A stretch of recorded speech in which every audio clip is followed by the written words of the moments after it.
Hello guys! Welcome back to Ram's tutorial. So today my dear students, we're going to tackle or discuss about new lessons, which is about independent clauses and dependent clauses. We are going to discuss it thoroughly. We are going to differentiate each of these. And what are these? Dependent clauses class this is a type of clause wherein they can stand by itself. Independent clauses, this is what we call a type of clause that can stand by itself.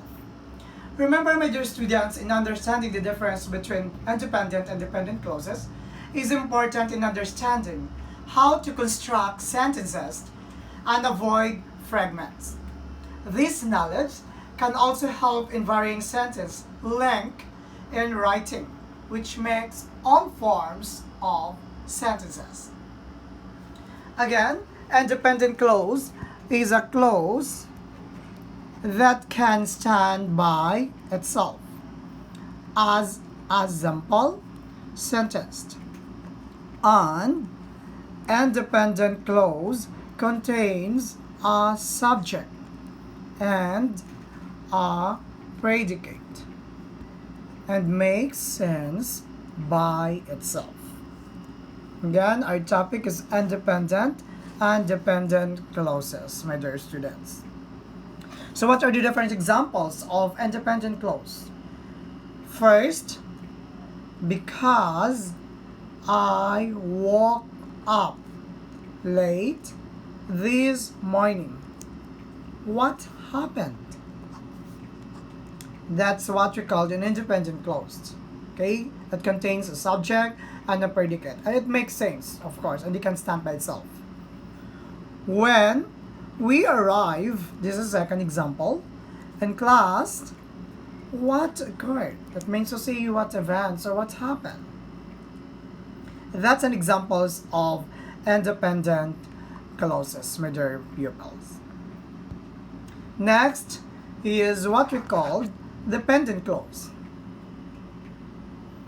A dependent clause means is a group of words that also contains a subject and a verb, but it is not a complete thought.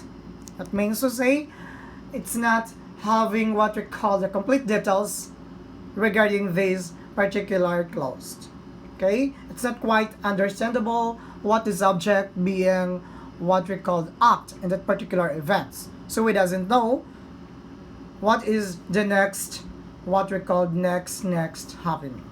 And that is a dependent clause. Because here class, why we discuss independent and dependent clauses, we are going to differentiate between independent and dependent clauses. In short, independent means it is a type of clause that can stand by itself, having a subject and a predicate, of course, with a verb. Whereas or while dependent clause, it is also a type of a group of words that also contains a subject clause and a verb. But remember, it's not a complete thought, meaning to say it's not a complete details. That is the difference to independent clause. Did you understand, my dear students? Let's proceed to our example about dependent clause. First, when the president arrives. So we didn't know the arrival of our president. And who's the president is that? That's why that is a dependent clause. Incomplete detail. Second, because I can't wait for the bus. Oh, this is an example also of dependent clause. Although this type of example or sentence, it has a subject and a verb. Wait is what we call our verb and bus is our subject, but we didn't know what's happening for the next event. We clarify this one class so that you can understand also of course about our topic. The third one, while flowers continue to bloom. Flowers are our subject, then continues our verb, but we doesn't know what is next happen. And that is dependent clause. If you are going to ask a questions, share further discussions about independent clause because it's quite confusing for us as a student. Yes, again, please listen and watch till the end of our discussion because this is very much important, my dear students. That's why having this kind of subject matter or topic, teachers or each teacher discuss it thoroughly so that inculcating your mind when you grow up, you can teach also to your what you call future children or future students if you taking up this kind of course teacher. Because when you teach, you have to love it. You have to love. You are going to love, learn, motivate, and educate. That is our purpose. Why we are going to discuss this kind of topic. Not only this topic, but for the next topic. Okay? Did you understand, my dear students? So before understanding the different types of clauses, my dear student, it is important also to understand what a clause is. If you're asking also, Chair, what is a clause? So remember, a clause is a group of related words that contains both a subject and a verb. On the other hand, class, if a group or related word does not contain a subject with an attached verb, it is simply a phrase. Hope, my dear students, you understand and please follow our discussions. We are going to proceed to our exercises or motivation process. Okay, and don't forget to subscribe again to our channel if you are new here on my channel and hit the notification bell icon so that you're updated. Okay, we're going to proceed to our motivation exercises process. Here we go, my dear students. Please get one half sheet of paper rather. I will give you a minute first. Okay, you get first one half sheet of paper. And that's correct, class. Okay, you have it. We are going to start. But don't forget to read our direction because direction help us what we're going to do, of course. Any type of quizzes or examinations, you read first, my dear students or my dear viewers, the directions. Again, our motivation process or exercises teachers and students rapport. Determine whether the underlined word groups are dependent clauses, independent clauses, or it might be not a clause. We're going to read 1 to 10, my dear students, and there are what you call, if you notice, there are what we call from 1 to 10, it's already what we call underlined. The certain words or certain sentences. All we have to do is we're going to identify it whether it is dependent clauses or independent clauses or not a clause.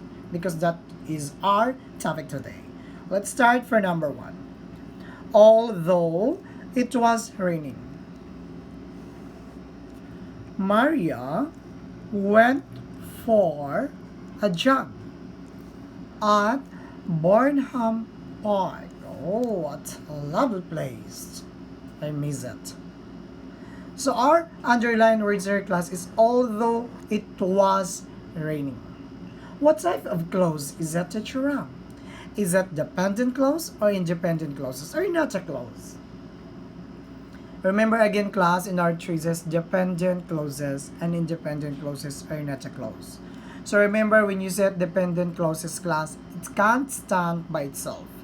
Independent clauses, class, it can stand by itself. Or it's a phrase or a clause. Here we go for number 1, although it was raining. So we are going to write our answer, class, is dependent clauses. Although it was raining. So we can't what we call describe what is next happening for that.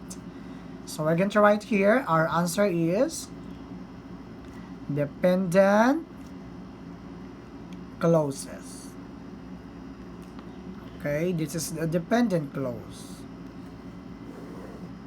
That's our answer. That's for number 1, what you call the answer. a dependent clause. Second, Brianna eats chocolate whenever she gets a poor grade in math. Okay, so try to analyze, guys. Whenever she gets a poor grade in math, is it independent clause or a dependent clause? So we are going to write here dependent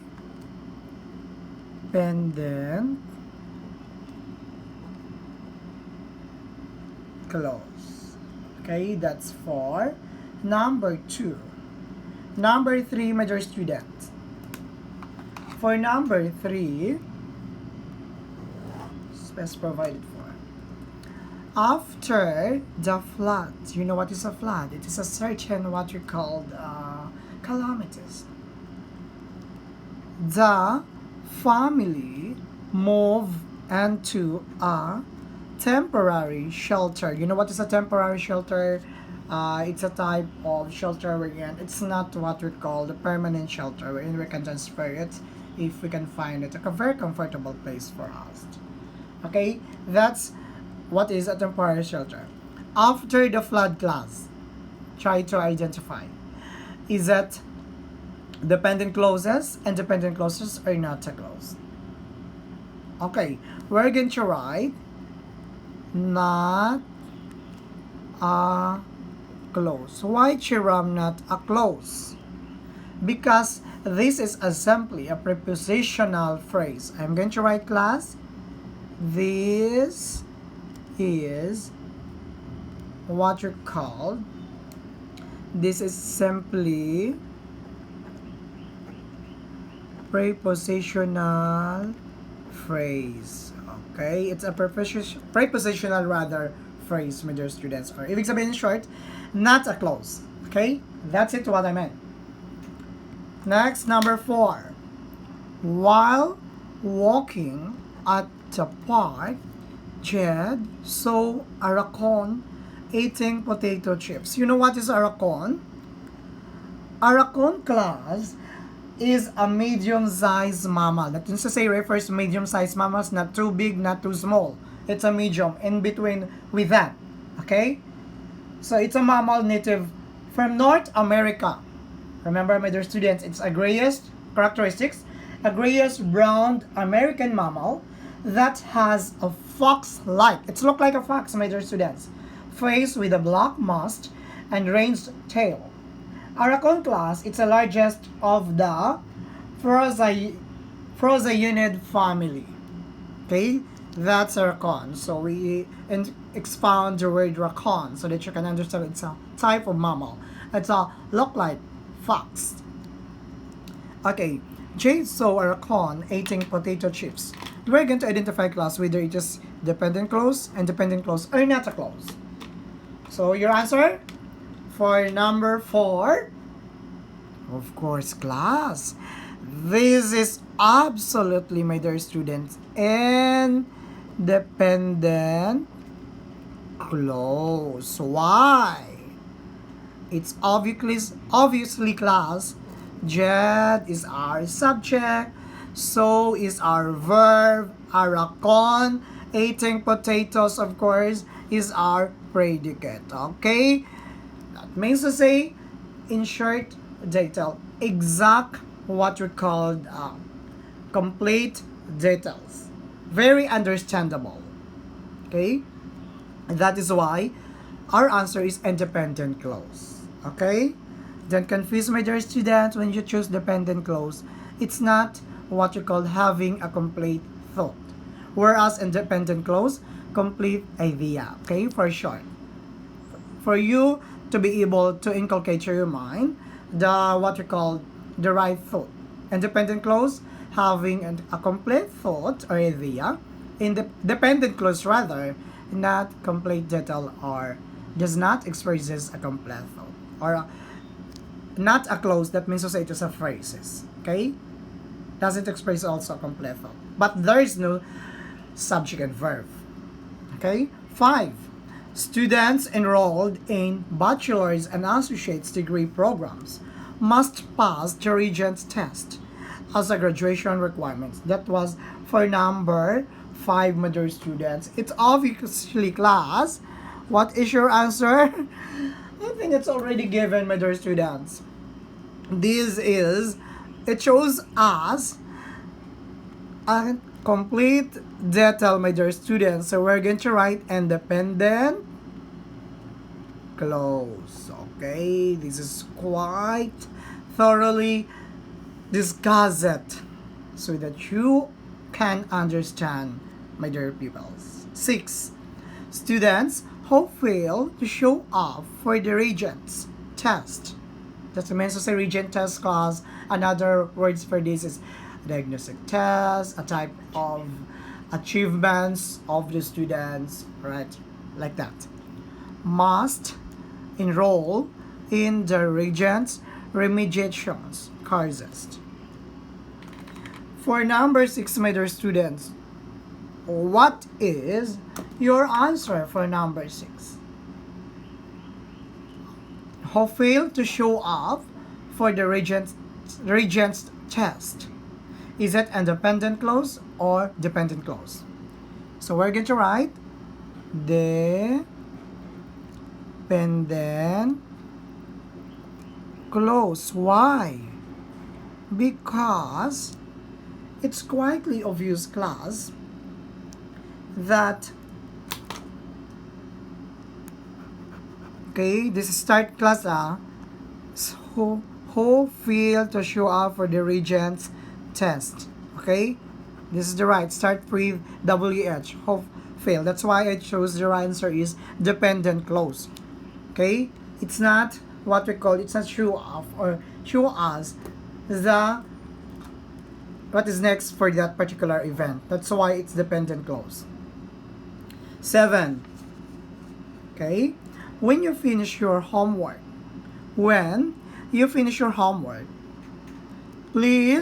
take the cat for a walk. Okay, please take the cat for a walk. Okay, what is your thoughts or idea here? When you finish your homework, please take the cat for a walk. Of course, having that kind of idea, class, we need to do some also exercises for our pets, okay, to avoid stress for this kind of animals. When you finish your homework, what is that, my dear students? That's number 7. It's quietly obvious, a dependent clause. Okay, that's for number 7, class. Next, 19, or number 8 rather. Sorry for that. Okay, number 8. After Matthew completed the assignment, he swam, I like the name Matthew, it's a verse name, laps at the gym. Okay, please identify, my dear students. I will give you a minute to think your answer. Okay, you have an answer now for our number 8. After Matthew completed the assignment, is it what we call dependent clause and dependent clause? Okay, after Matthew completed the assignment, he swam laps at the gym. So this is what we call number 8, my dear student, dependent clause. We do not know what is next to happen to him. 9. Claire left home at 4 a.m. since she had to drive to Las Vegas for a meeting. Okay, so our underline word here is since she had to drive to Las Vegas for a meeting. Okay, that was for number 8. Okay, so our number 8, Okay, next number. So since she had to drive to Las Vegas for a meeting, so we're going to write, I think it's, okay, dependent clause. Okay, that's a dependent clause, my dear students. 10. Before completing the assignment. Before completing the assignment, Jovan decided to eat a quick lunch. Okay?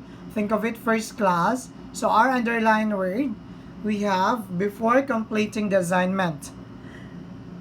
Jovan decided to eat a quick lunch. So from word before, completing the assignment. Actually, class, this is what you call not a close. Okay? Not a close class. That is for number 10.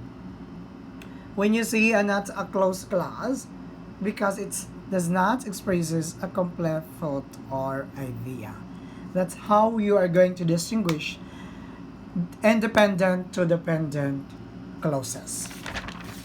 Hope, my dear students, you really understand our topic today about how you are going to differentiate each of these clauses regarding independent and dependent clauses.